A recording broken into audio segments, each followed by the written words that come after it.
எல்லாருக்கும் வணக்கம். இன்றைக்கி நம்ம முட்டை குழம்பு வைக்க போகிறோம்.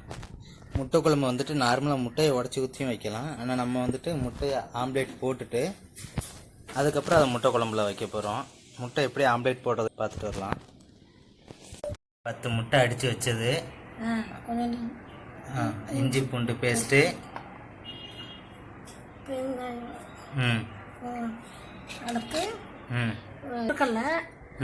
சோம்பு வறுத்து முணுக்குனது மிளகு முணும். சரி போடுங்க. போட்டு நல்லா அடிச்சுட்டு ஆம்லேட் அவங்களுக்கு போடணும்.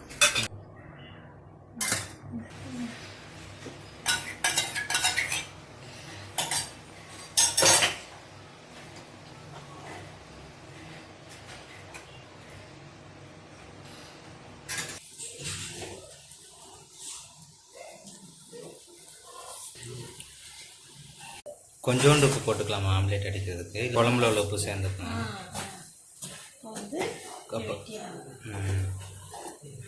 குழம்புல போடும்போது குழம்புல உப்பு இதுக்கு ஏற்ற மாதிரி போட்டுக்கணும்.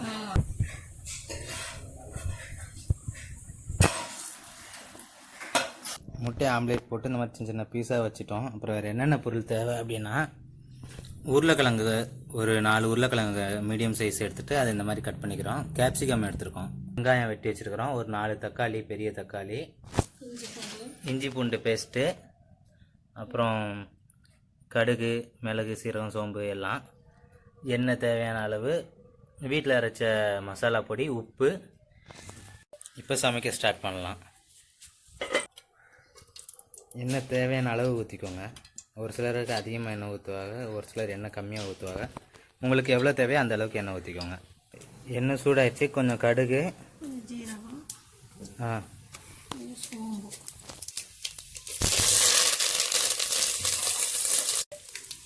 பெரிய வெங்காயம்,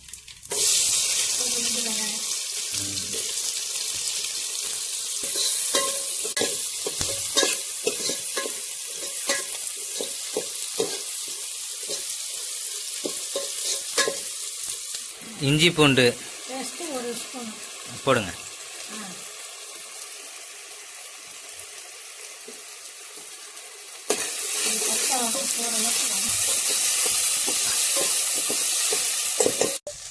இஞ்சி பூண்டு பேஸ்ட்டு நல்லா மிக்ஸ் ஆனதுக்கப்புறம் வெட்டி வச்சுருக்கிற தக்காளியே போடுறோம். நான் வந்து 4 மீடியம் சைஸ் தக்காளி எடுத்துருக்குறோம். நீங்கள் அளவுக்கு ஏற்ற மாதிரி தக்காளி எடுத்து இந்த மாதிரி ஸ்லைஸ் பண்ணிவிட்டு அதை போட்டு பச்சை வாடை போகிற அளவுக்கு நல்லா கிளறணும். வெங்காயம் தக்காளி வேகிறதுக்காக கொஞ்சோண்டு உப்பு போட்டுக்கிறோம், கல் உப்பு போடுறோம். கொஞ்சோண்டு மஞ்சள் தூள், சமையல் மஞ்சள், அப்புறம் கொஞ்சம் பெருங்காயத்தூள் போட்டு கிளறிக்கலாம். இப்போ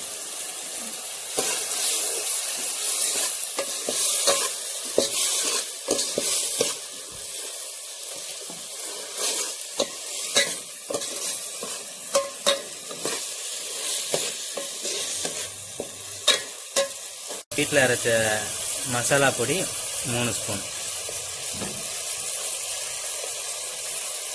உங்களுக்கு தேவையான அளவு போட்டுவாங்க.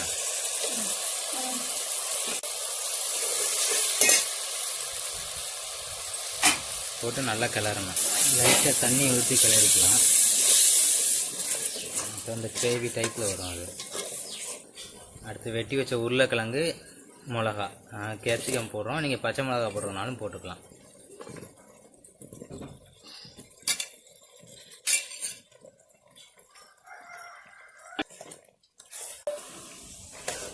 நல்லா கிளறணும். நல்லா கிளறி ஓரளவு வெந்ததுக்கப்புறம் தேவையான அளவு தண்ணியை ஊற்றணும். தேவையான அளவு உப்பு போட்டுவாங்க. நம்ம அந்த ஆம்லேட்டில் வந்துட்டு உப்பு கம்மியாக போட்டுக்கணும், இல்லை உப்பே போடாமல் இருந்திருக்கும். ஸோ அதுக்கேற்ற மாதிரி இதில் அட்ஜஸ்ட் பண்ணி உப்பு போட்டுக்கலாம். கல் உப்பு போட்டுட்டு மூடி வச்சுருவோம்.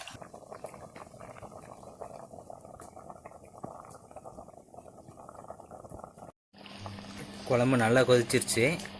இப்ளேட் போட்டு வச்சுருக்கோம் இல்லையா, அது இந்த குழம்புல போட்டு வேக வைக்கிறோம்.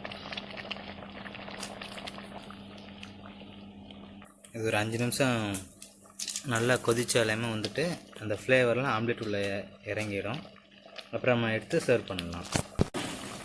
குழம்பு நல்லா கொதிச்சிருச்சு. இப்போ நம்ம இறக்கி வச்சுட்டு சர்வ் பண்ணுறதுக்கு ரெடி பண்ணலாம். சுவையான முட்டை குழம்பு ரெடி பண்ணிட்டோம். இதை நம்ம எல்லாருக்கும் சர்வ் பண்ணலாம், விரும்பி சாப்பிடுவாங்க. இந்த வீடியோ உங்களுக்கு பிடிச்சிருந்தா லைக் பண்ணுங்கள், செஞ்சு பார்த்துட்டு எப்படி இருந்துச்சுன்னு கமெண்ட் பண்ணுங்கள், உங்கள் தாட்ஸையும் ஷேர் பண்ணுங்கள். இந்த வீடியோவும் மற்றவங்களுக்கு ஷேர் பண்ணுங்கள். தேங்க்யூ.